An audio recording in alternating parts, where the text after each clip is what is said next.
Hi everyone, this is the podcast Eastern Europe Belarus, where me, Victor, and my co-host Ula are querying the history of the Eastern European region.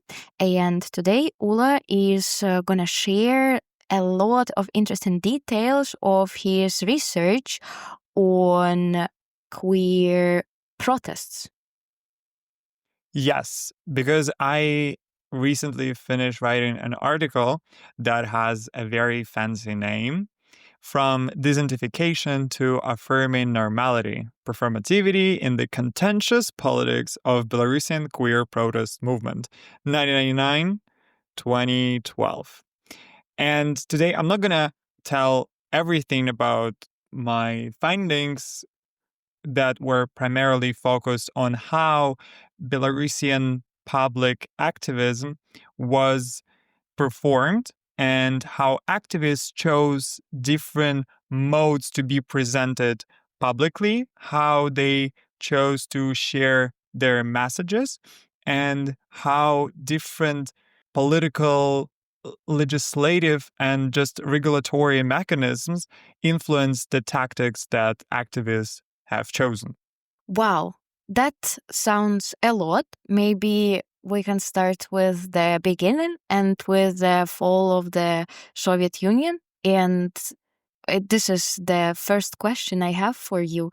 How did it influence the queer movement and how it went further? You remember from the previous episode how hostile was the environment that was in BSSR and that people were persecuted even on the very late stages of Soviet Union. However, Belarus was the first country out of post-Soviet countries out of Eastern European region in general to have a visible public pride, which for me was the beginning of my research because I always had a question, why? What were the situation in the country and the movement that led people to speak up? And more than that, like the first Pride was in 2001, but the first action was in 1999.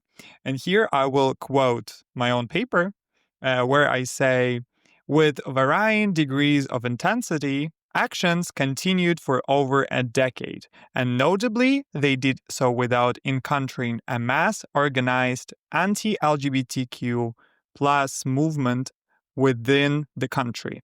The biggest limitation on activism and its public expression instead was fear of repression by the state. And this is very interesting because that allows us to view tactics that activists have chosen from the perspective that there were no fear from the society of the backlash. I mean, it was, of course, but the experience that people had was rather good because, for example, during the first Pride that happened in 2001, but we'll talk about it a little later, there were Antifas that were actually protecting activists from right-wing groups, and by that, making it possible to people to walk freely and express themselves. But let's firstly talk about a little about performative in general. Like, why is it so important, especially for the groups like queer people? And I'm linking my framework on the book and notes toward a performative theory of assembly by Judith Butler, where they ask how performativity is linked to precarity. And the answer developed throughout the book suggests that, and here I quote as well, it is not only that we need to live in order to act, but that we have to act and act politically in order to secure the conditions of existence. For Butler, precarity is a condition of heightened vulnerability produced by political and social forces. Certain groups are systematically exposed to violence, neglect, and exclusion because democracy fails to represent them due to the structural power imbalances, especially when we talk about Belarus, where it was illegal to be homosexual for dozens of years. It is the right to appear, endure, and enact, a right to have rights that is not guaranteed by law, but rather embodied through collective presence in contested public spaces. Ula, wait, I wanted to ask maybe a more precise question.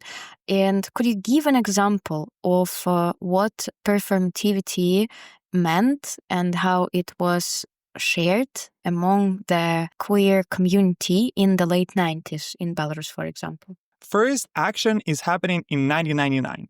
And if we'll look on the pictures that we have from this event, we will not only see the big slogan that says that rights of gays and lesbians are human rights, which is a very important but yet very humanitarian message. But also we could see that people are dressed especially in non-heteronormative ways.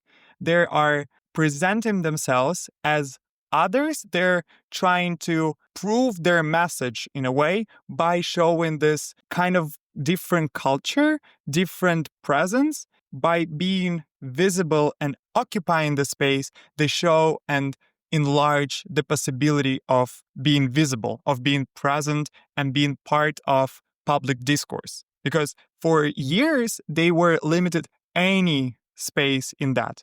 For them, the act of being part of the discourse is very important part of the message. And part of the discourse, you mean the human rights in general? I mean the space of political, because we usually say, "Oh, you have you're fighting for your rights, go to your house and do whatever you want." But this is the first attempt to limit the rights, because it's the right to actually ask the question and being able to be present. Like, for example, migrants are usually lacking. People who are often hidden from history and usually erased by the authorities that don't even recognize them as actors, especially in the new Belarusian state. And here, Belarusian activism was interesting because it really played with different modes. Like, from a one side, they had the special actions at Trastinets, the memorial complex where hundreds of thousands of people were killed during a Nazi occupation of Belarus. And they had a kind of a lecture and presentation, memorial, very, again, human rights, all of this messaging of sadness and grief and remembrance. At the same time, during the same festival, like Pride Festival in 2001, they were having a visible public pride where we see people being in drag, present in very non-heteronormative ways, wearing a military costumes that are with very funny yellow, bright things on top, with, I don't know, dusters as the flags and whistles in people's mouths in order to disrupt the system, a huge giant pride flag in the middle, like very disruptive audio-visually message, something that we could imagine at the Pride right now in New York, but not in the Belarus in the context of early 2000s. Yeah, I should say that Ula showed me those pictures and they look so surreal because those people on the gray Minsk large prospects look absolutely AI generated. I couldn't believe that this could be real, something like this. Maybe because when I was exploring those streets, such actions, I think, were not already available. And I wanted to ask you the question because we were talking about the tolerance in the previous episode. So how did the other people on the street reacted on the action, for example, in the 1999 or on the Pride in 2001? Because you were saying in the beginning that the most fear and aggression came from the state. But what about the other citizens on the streets? The situation with the Pride of 2001 is very special. We can't be sure, 100%, why people were not detained and beaten, but the most popular theory, also repeated by Vladimir Volodin, is that because of presidential elections that happened just in a couple of days after the Pride, the authorities got the message to law enforcement agents and not to detain, not to somehow put a pressure on activists in order to have a good public image. On the other side, people didn't really care at the time about that. There were different representatives of Belarusian opposition that were criticizing and were saying that they're playing for KGB and assuming that the leader of BLL, Belarusian League Lambda, that organized all of those events and was one of the most prominent organizations at the time, were KGB agents. I think that it is so sad to look to observe that in the discourse of the opposition, this association being queer and being bad is still present, because I remember that on Facebook there was a scandal about the propagandist who was claimed to be gay, and so everyone was super happy to point at him saying that he is gay. I mean, confirming that, that explains it, that explains everything. Yeah, that's for sure. And that would be a thing also in the future. And here I also wanted to mention one of the tactics that activists use, other than those two that were already mentioned by me, they also attended the Chernobyl way, Chernobylski Szlach action, being also visibly present.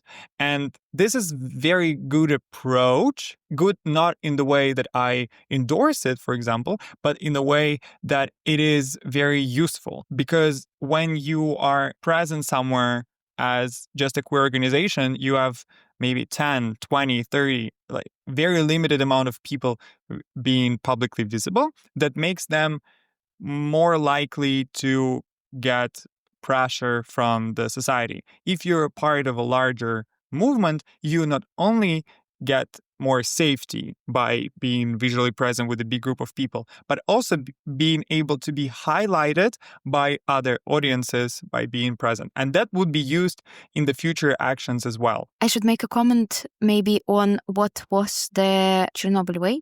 It was the annual marching organized by the Belarusian opposition to commemorate the victims who suffered after the Chernobyl explosion. With the Belarusian opposition, of course, would be connected my next question, because you've started with the description of the performativity of the marginalized communities, but in Belarus there are so many marginalized communities. And I would remember, of course, the Belarusian opposition we're talking about, and people who, for example, were speaking in Belarusian, promoting Belarusian culture, because they were also, probably are also, kind of a minority. I'm not trying to compare, but I am most likely trying to ask you about the connections between those societies. Was it like this hostile always, or did maybe they try to understand each other and understand that they have kind of a common enemy? I feel like you wouldn't like my answer because it's kind of too obvious. The biggest allies of queer community at the time were left parties and left organizations that, even though a lot of times actually spoke Belarusian as well. And we know that Edward Terlecki, the leader of Lambda, was also using Belarusian language as a primary language of his public speeches, I would say.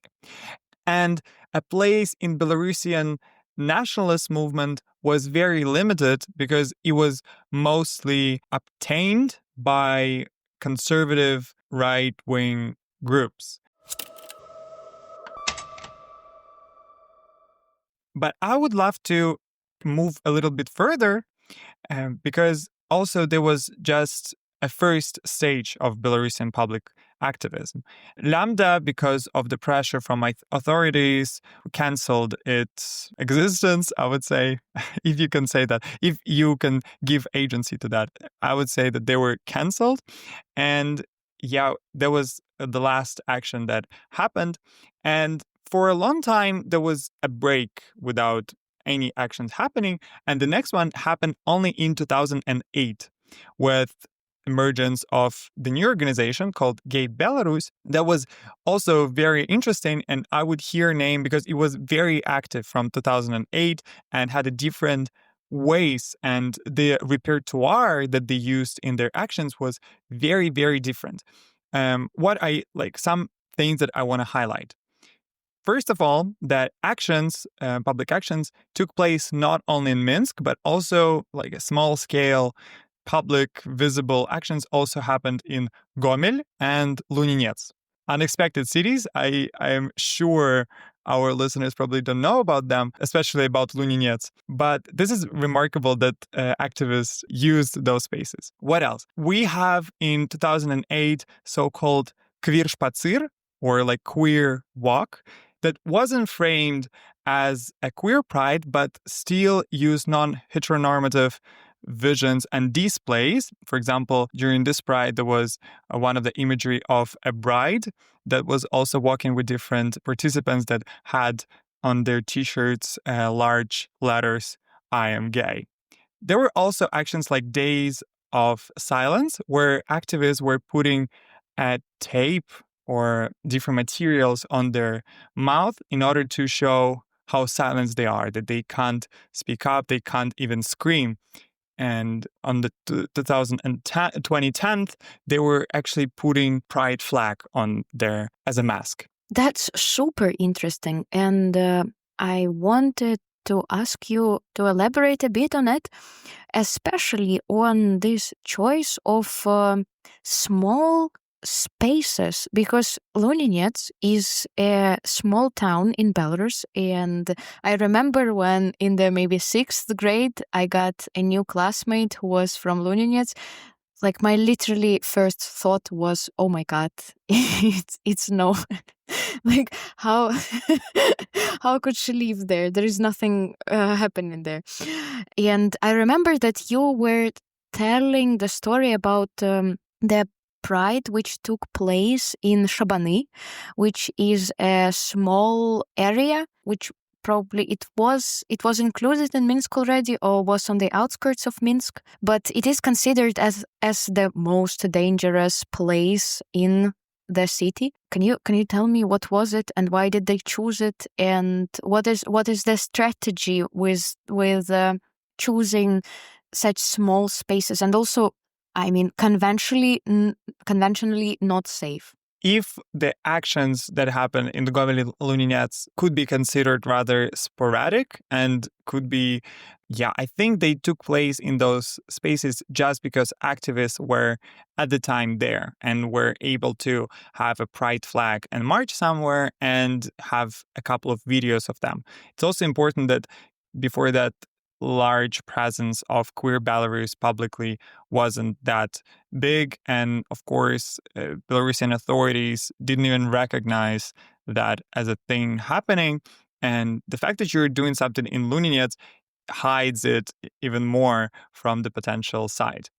And I will return to Shabani a little later because there, actually, it was a deliberate choice to have it in Shabani, even though it's the most unsafe district of Minsk in the public opinion. I would just say that a couple of small different other actions that happened, it's again a taking part in Chernobyl Way that happened in 2008 and actually got a very big conservative backlash from Belarusian opposition that made activists actually cancel their attendance in Chernobyl Way in 2009. And what I really love is rethinking the culture of Belarus is something that was called Transkalyatki, where activists were basically putting the kalyatki drag and traveling in town and giving people flyers with LGBTQ flag and some flyers with information that could be useful. And here I am to comment on what kalyatki is. It is basically a tradition of cross-dressing before Christmas in the Slavic countries.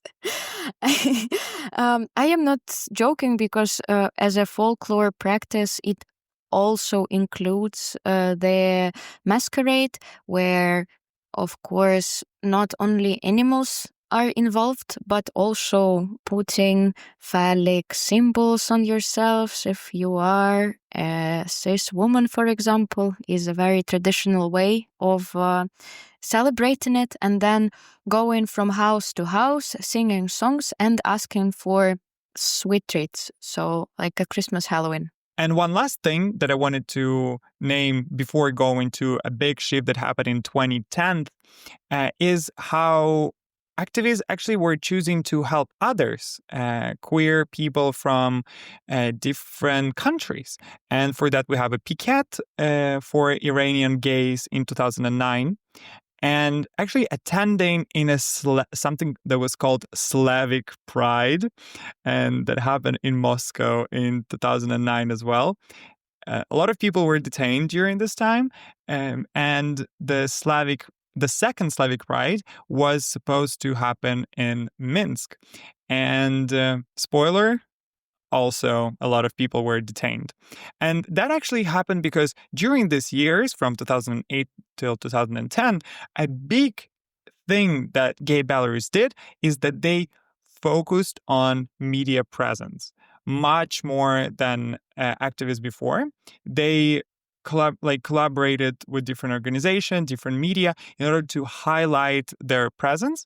And in my perspective, that also influenced the tactics and the visual decisions that they have chosen, because by being present to the audience of independent Belarusian media, they actually try to appeal for them much more.